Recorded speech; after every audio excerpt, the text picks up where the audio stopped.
Dice la palabra en Santiago capítulo 5 versículo 9. Hermanos, no os quejéis unos contra otros, imagínense, para que no seáis condenados. Para que, he aquí, el juez está delante de la puerta.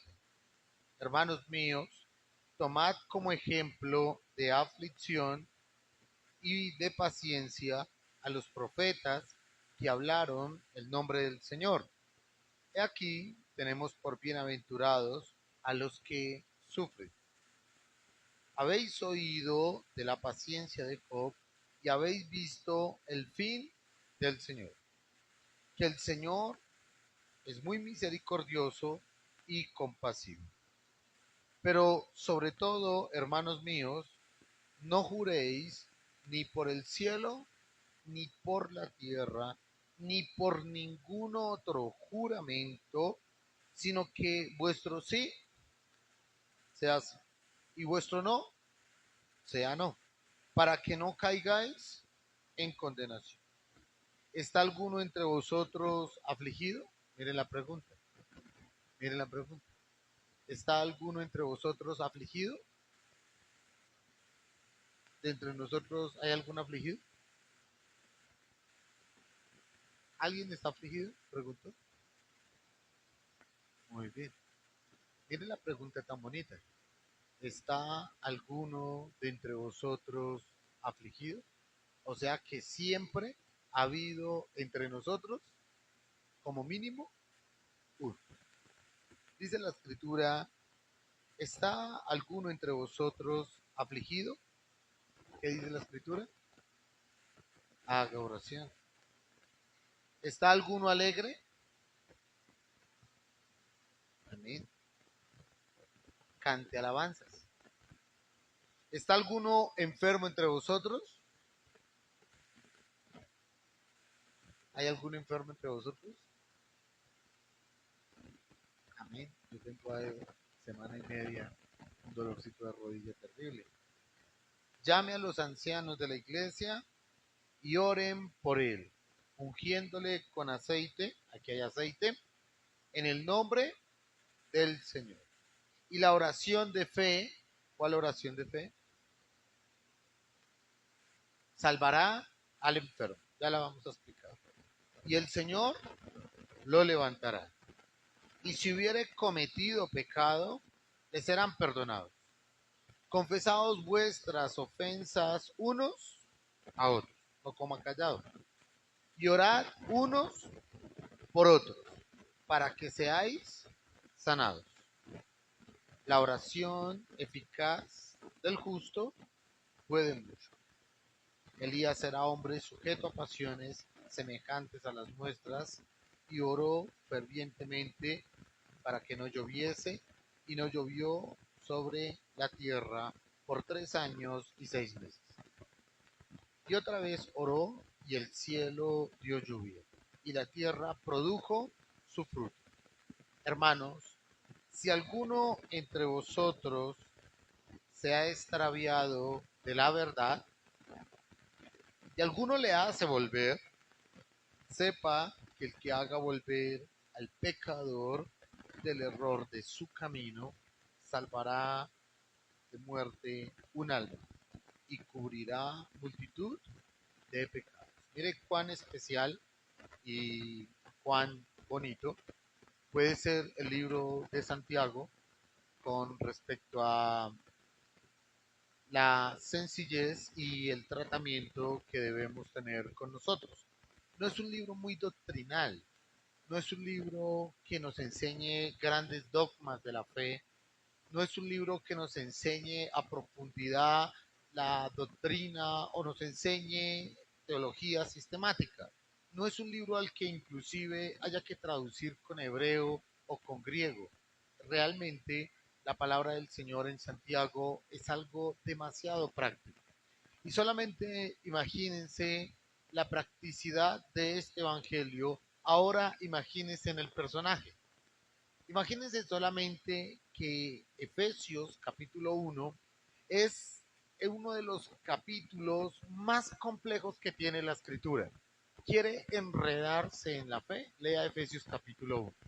¿Quiere meterse en un campo minado donde usted mismo puede inclusive terminar extraviado? Léase Efesios capítulo 1. ¿Quiere quedar confundido? Efesios capítulo 1. ¿Quiere realmente gastarle un año completico al estudio de un solo capítulo de la Biblia? Lea Efesios capítulo 1. ¿Quiere pelear con sus hermanos de otras iglesias con respecto a la fe que usted cree y con respecto a la fe que creen otros? Lea Efesios capítulo 1. Les digo la verdad, Efesios capítulo 1 parece que estuviese escrito para confundir a muchas personas. Y es tan complejo de entender Efesios capítulo 1 que ese sí necesita griego, ese sí necesita hebreo. Personalmente les indicaría que Efesios capítulo 1 cogiera un comentario bíblico, se metiera en la teología más profunda que su ser conozca para poder entender de alguna forma Efesios 1. Es tan difícil y quien lo hizo no es nada más ni nada menos que el apóstol Pablo y se considera que Efesios es el libro, la obra maestra de Pablo. Muchas personas dicen que la obra maestra del apóstol Pablo, ¿cuál es? Unos dicen que la obra maestra de Pablo es Romanos. Y todos aman a Romanos. Y Romanos es muy sencillo. Y todos dicen que la obra maestra del apóstol Pablo es Romanos. La primera carta que escribe el apóstol Pablo, ¿cuál fue? ¿Quién me dice cuál fue la primera carta del apóstol Pablo? No. Muy bien. Pablo se estrena como predicador, como escritor en primera a los tesalonicenses. Y por su afán de escribir y mostrar la segunda venida de Cristo, junto con la idea de los perezosos, le faltaron cosas por escribir. ¿Por qué se escribe segunda de Tesalonicenses? Porque en la primera no explicó cosas que eran importantes, como cuál, la venida del hombre de impiedad. Y lo primero que debió haber escrito es el hombre de impiedad y ahí sí la segunda venida. Pero estas cartas están cruzadas. Debería ser primera, segunda de Tesalonicenses y luego debería ser primera de los Tesalonicenses. Esas cartas están invertidas. Pero la primera carta fue primera de Tesalonicenses. Muy bien, mi hermanito Edwin, se nota que ha estudiado. Y la última carta que escribe Pablo, ¿cuál es? Muy bien, segunda de Timoteo. Y cuando ustedes ven entre la primera y la segunda carta, han pasado entre 15 y 18 años. 18 años escribiendo cartas. Lo complejo es que ustedes leen entre primera a los tesalonicenses y ustedes leen a Timoteo y parece que fueran dos escritores diferentes. ¿Por qué? Porque el apóstol Pablo ha madurado en su fe.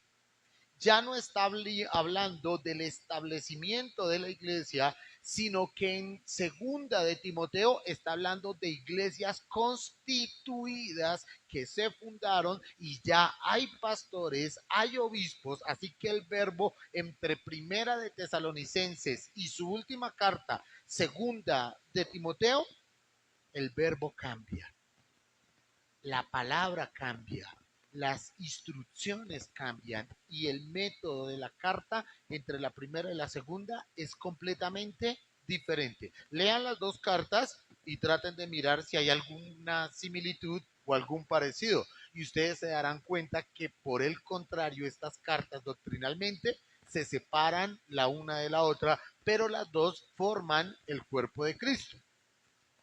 Cuando nosotros leemos Efesios, vemos al apóstol Pablo maduro. Ya no es primera a los tesalonicenses, ya no es romano, ya no es corintios, ya no es efesios. En este momento, el apóstol Pablo, en primera a los Efesios capítulo 1, escúchelo bien, es un hombre maduro. El Espíritu Santo le ha revelado las grandes verdades doctrinales y este hombre está en su plenitud. Nada más ni nada menos, por favor no lo olvide, Gabriel García Márquez escribe Cien años de soledad encerrado en un hotel con la luz que escasamente daba la ventana y se encerró 8 meses a escribir Cien años de soledad. Decían que probablemente iba a desnutrirse y probablemente se estaba volviendo loco porque no permitía ni siquiera que la gente lo visitara. Necesitó un silencio y una soledad completa para poderse concentrar y escribir Cien años de soledad. Lo mismo pasó con el apóstol Pablo. ¿Dónde escribió Pablo Efesios? En la cárcel.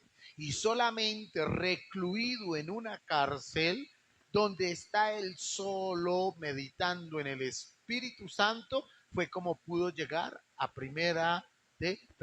a la carta a los Efesios. Y solamente les voy a testar Efesios para que ustedes se den cuenta lo difícil que es comprender esa carta. Efesios capítulo 1.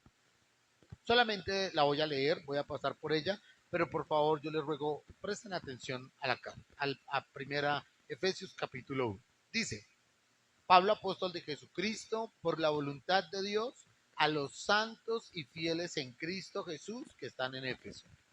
Gracias y paz a vosotros de nuestro Dios Padre y del Señor Jesucristo. Bendito sea el Dios y Padre nuestro, Señor Jesucristo, que nos bendijo con toda bendición espiritual. ¿Alguien conoce qué es una bendición espiritual? Y Dios nos bendijo con bendiciones espirituales. Y nosotros no sabemos cuáles son las bendiciones espirituales. En los lugares celestiales nos bendijo con toda bendición espiritual en los lugares celestiales. ¿Cuáles son los lugares celestiales y por qué fuimos bendecidos con toda bendición espiritual? ¿Se dan cuenta que solamente las cuatro palabritas ya nos están confundiendo? Luego dice, en Cristo, hay lugares celestiales en Cristo. Hay bendiciones espirituales en lugares celestiales en Cristo. ¿Alguien me puede explicar eso? Complejo. Luego dice, según nos escogió en él antes de la fundación del mundo, para que fuésemos santos y sin mancha delante de él. Nos escogió desde antes de la fundación del mundo para que hoy en día estuviésemos sin mancha. Solamente imagínense que nosotros no tenemos un recuerdo desde antes de la fundación del mundo y desde allá ya veníamos sin mancha.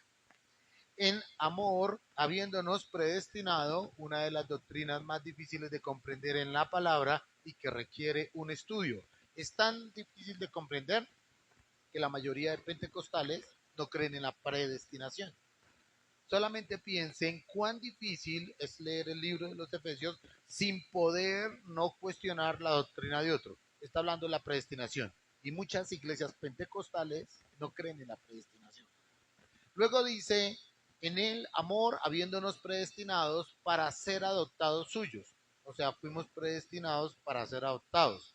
Por medio de Jesucristo, según el puro afecto de su voluntad. ¿Cuál es el puro afecto de su voluntad?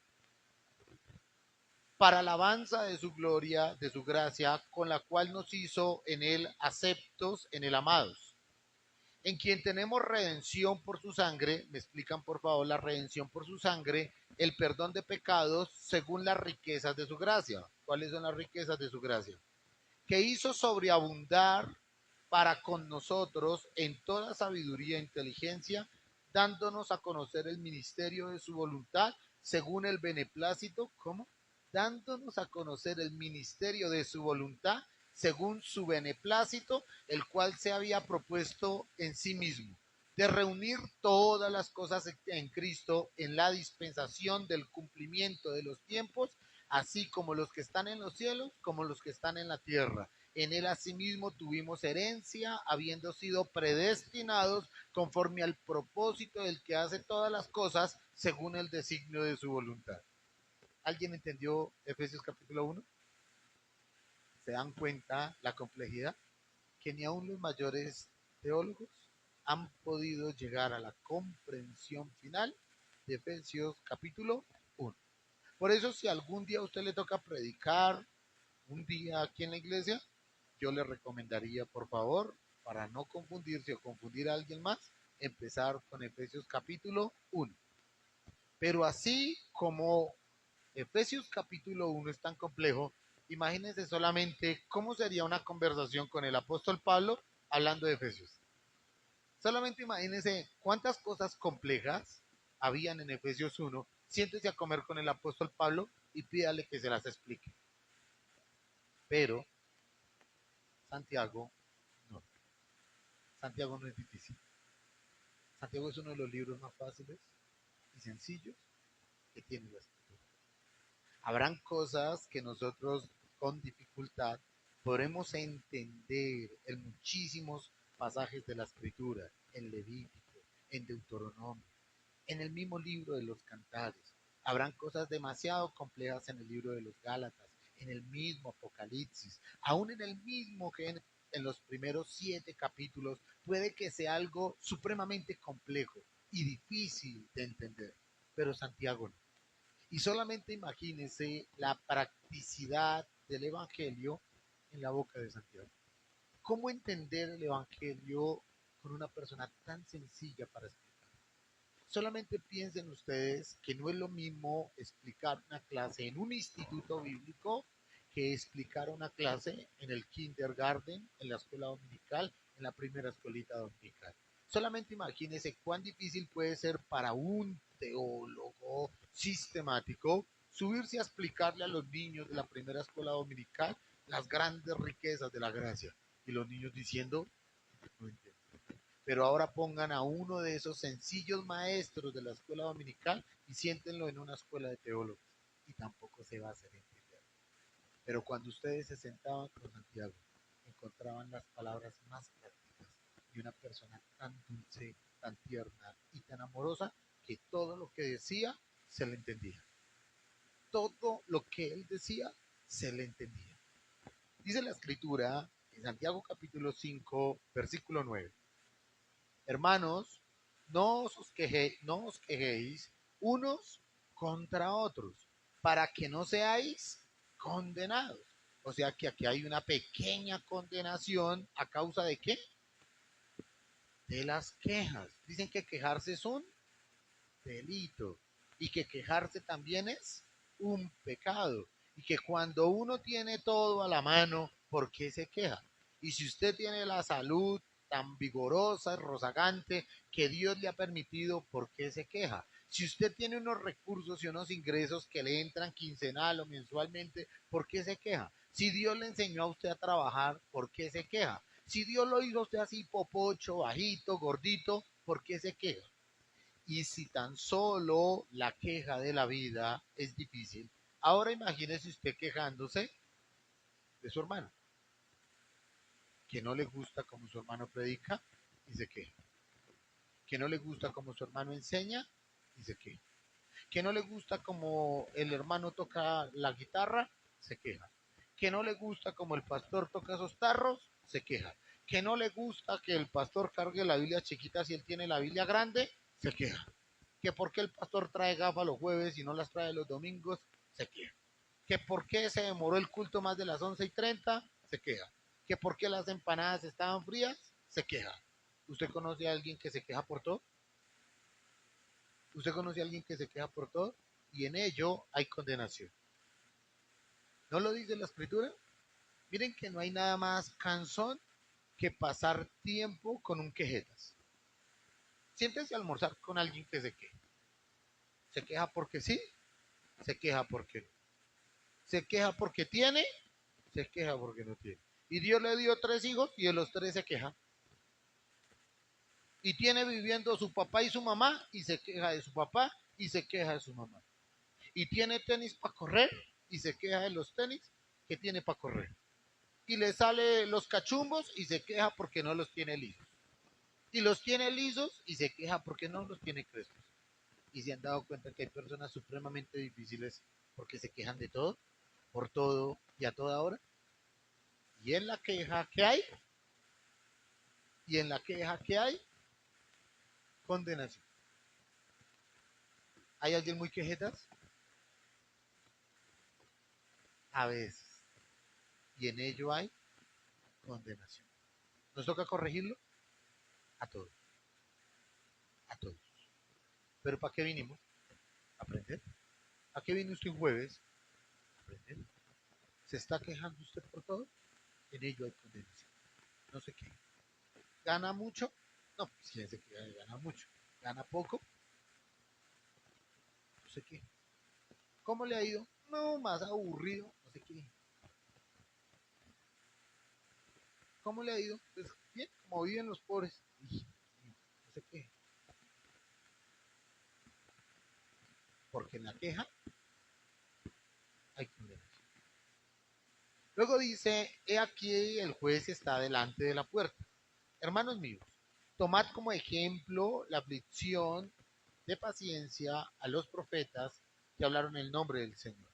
Dice la Escritura, tengan por ejemplo de aflicción y paciencia a los profetas que hablaron en el nombre del Señor.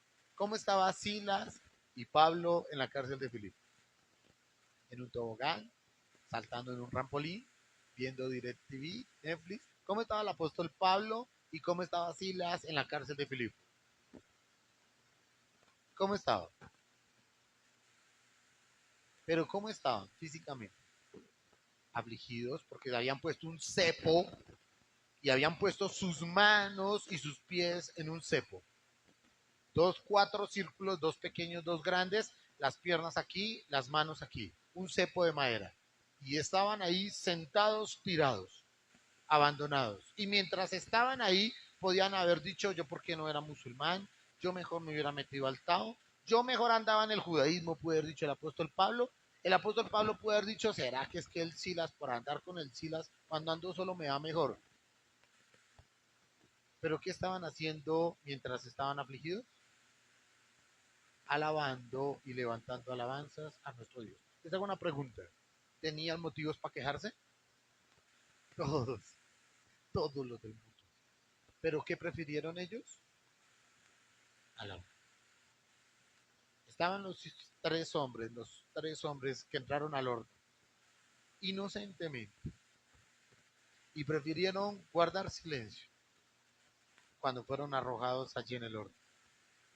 Y cuando el rey veía en el horno, ¿qué veía en el horno? Veía cuatro hombres.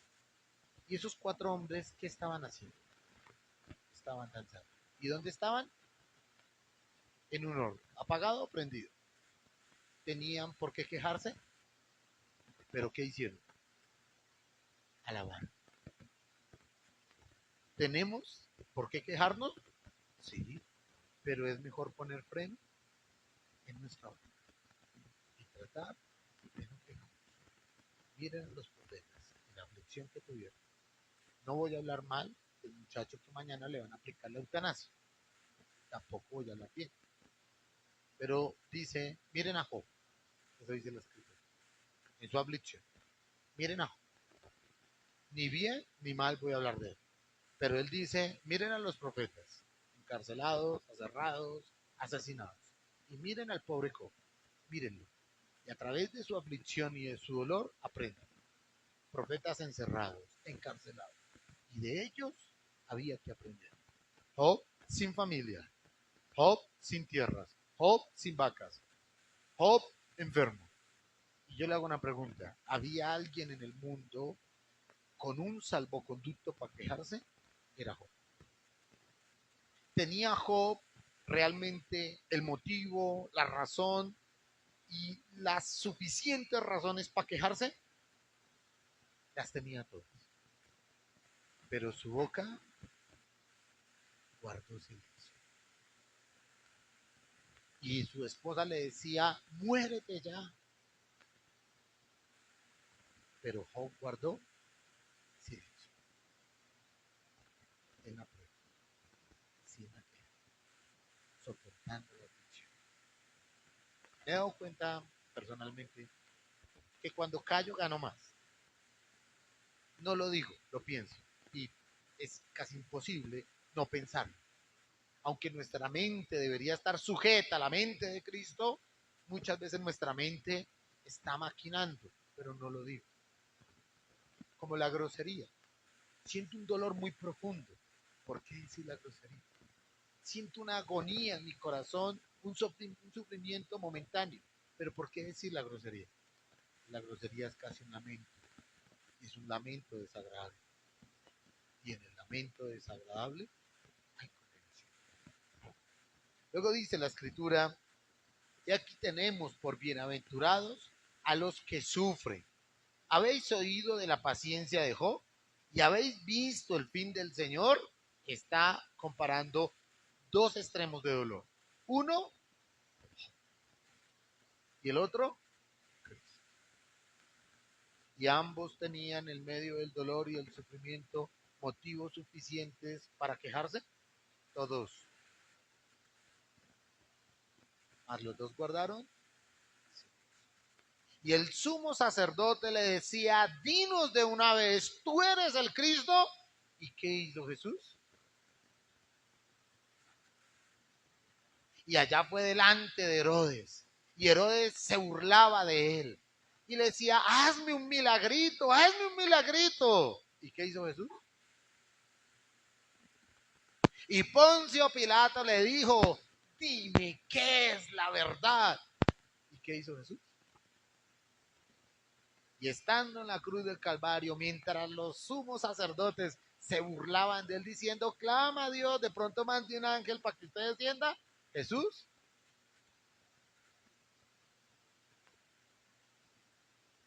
¿qué pudo haber pensado Jesús?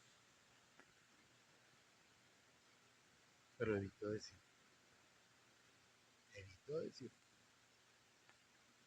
Dicen que Jesús era tan puro y santo que nunca pensó nada malo de Herodes, de Poncio, de los sumos sacerdotes mientras lo herían y lo golpeaban. Porque dicen, era tan puro y tan santo que él nunca pensó hacer nada diferente a lo que pasó. Porque si Jesús tan solo hubiera tenido un momento de ira frente a cualquiera de ellos infarta.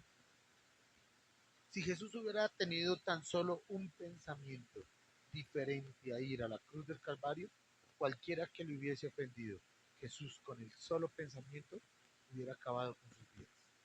Pero Jesús era tan puro que ni aun los que lo golpeaban pudieron acabar con el propósito eterno de dar su vida en la cruz del Calvario por amor a nosotros. Si Cristo hubiese probado la venganza en esta tierra, no hubiésemos conocido la salvación. Así de puro, de acrisolado y de santo fue el Cordero sin mancha, que dio su vida en la cruz del Calvario por nosotros, que ni siquiera tuvo la oportunidad, la mínima intención de pensar algo malo contra ellos en el momento del juicio. Vean, he aquí tenemos por bienaventurados a los que sufren. Habéis oído de la paciencia de Job y habéis visto el fin del Señor, que el Señor es muy misericordioso y compasivo. Pero sobre todo, hermanos míos, no juréis ni por el cielo, ni por la tierra, ni por ningún otro juramento, sino que vuestro sí sea sí, y vuestro no sea no, para que no caigáis en ¿qué? Condenación. La segunda vez que encontramos en este capítulo la palabra condenación.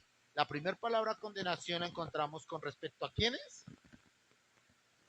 A los que se quejan. Y la segunda palabra que se relaciona condenación, ¿a quiénes se refiere? A los que juran en vano.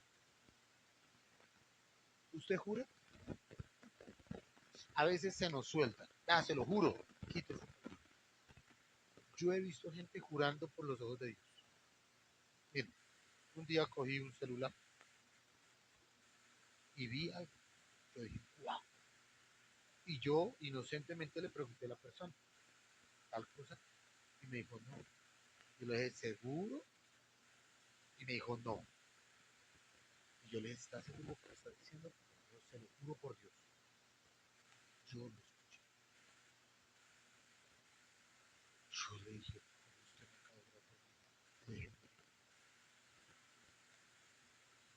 ¿ha visto gente jurando por sus hijos? Hermano. ¿Ha visto gente jurando por su madrecita? Hermano. Se lo juro por mi santa abuelita que murió virgencita.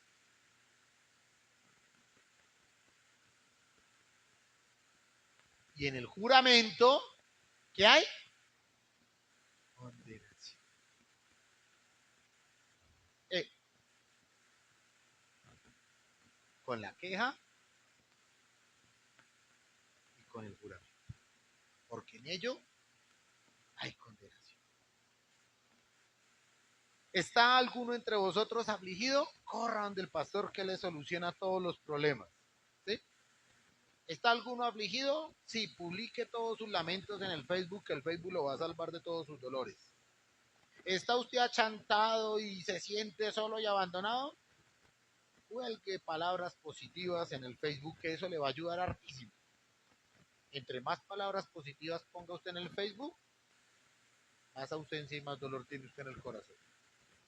Porque si usted estuviera bien, no colocaría esas pendejas. Sus amigos no lo van a consolar. Muchas veces ni los papás son consuelo. Y como yo siempre digo, yo no convenzo ni a un perro con 1 kilo de carne. ¿Está alguno entre vosotros afligido? ¿Qué dice? Haga oración. ¿Está triste? Ore. Amo que el tercer piso de mi casa es solo y volví a colocar la hamaca y me gustaba subir a llorar allá solo. Me gusta, yo no voy a su casa a llorar, yo voy a tomar tinto, a almorzar, a comer, pero todo menos a llorar. Usted ninguno puede decir que he ido a sus casas a llorar, pero yo en mi casa, en el tercer piso, en la hamaca, allá sí me siento a llorar, porque ninguno de ustedes me puede resolver los problemas, por buenas intenciones que tenga. Pero hay uno que nos está oyendo. Dice una promesa muy linda: todo lo que pidan en oración, creyendo, lo recibirán. ¿Están afligidos? Oren. ¿Está alguno alegre? Cante alabanzas. ¿Está alguno enfermo entre vosotros? Ahí sí toca llamar a alguien. Ahí sí ya no dice ore. ¿Está afligido? Ore. Pero está enfermo, no le dice ore. ¿Qué dice? Llame a los ancianos. O sea que debe haber un grupo de apoyo que vaya al rescate de la pierna quebrada, de la oveja que está enferma. Y estos ancianos, que no se me vaya el tiempo, y déjenme ver el reloj. ¿Y está alguno entre vosotros enfermo? Dice, llame a los ancianos de la iglesia. ¿Y qué dice? Y oren, o sea, acompáñenlo en oración. Ya no lo haga solo. ¿Está afligido? Enciérrese en su casa y lleve toda esa aflicción delante del Señor, que Él lo va a ayudar. Pero ¿está usted enfermo? No ore solo, déjese ayudar. Llame a los ancianos y entre todos oren. Y lleven el aceite, dice la escritura, ungiéndole con aceite en el nombre del Señor. Y vuelvo y les digo, no piensen que esto tiene poderes metafísicos, porque hay muchas personas que creen que esto tiene poderes metafísicos. Esto es aceite, esto me lo dejó el pastor Harry cuando se fue y yo todavía conservo un poquito. Pero esto no tiene poderes metafísicos. Hay personas que me dicen a mí, pastor, ore por el aceite para yo ir a orar por unos enfermos. No, eso es metafísica. Cuando usted pone el valor de los elementos como algo sobrenatural, como el agua del bautismo tiene que ser en río, como aceite para ir a orar con los enfermos, que lo primero únjalo, que la agüita para bautizar, ¿cómo se llama? Los carros que le echan, o los santos óleos, el agüita bendita. Eso es creer que los elementos físicos tienen proporciones espirituales. Eso no es cierto. Esto es aceite. Y es un simbolismo, pero no es un literalismo. Es metafórico. Esto es unción, pero realmente esto no es unción. Aquí se puede usted fritar un pescado bien rico y le queda delicioso. Pero dice la escritura, como parte de la liturgia, lleven el aceite, carguen el aceite y oren por los enfermos. En el nombre del Señor. Y la oración de fe salvará al enfermo y el Señor lo levantará, y si hubiere cometido pecado le serán perdonados. Única porción en la escritura donde habla de la oración de fe. La única. ¿Usted hizo la oración de fe? ¿Quiénes aquí hicieron la oración de fe? Todos, pero a este no se refiere la Biblia. Esto no es lo que dice la Biblia. O sea, en el antiguo, allá en el primer siglo, y para cuando se escribió la carta de Santiago, no hacían oración de fe. Esta oración de fe es esta oración de fe. Todo lo que pidan en oración creyendo, lo recibirán. Es orar con fe. Yo siempre digo, el que se enamora, pierde. El que piensa, pierde. Y el que ora sin fe, pierde. Esta es la oración de fe. Cuando usted ore, ore con fe. Porque una oración sin fe, eso es como un carro sin freno. Eso no sirve para nada. Amén. Terminen de leerlo, por favor, en su casa. Vuelvo y le repito, no hay nada más sencillo, nada más práctico. Y si algún día usted lo invitan a predicar en una iglesia, no se ponga a predicar Efesios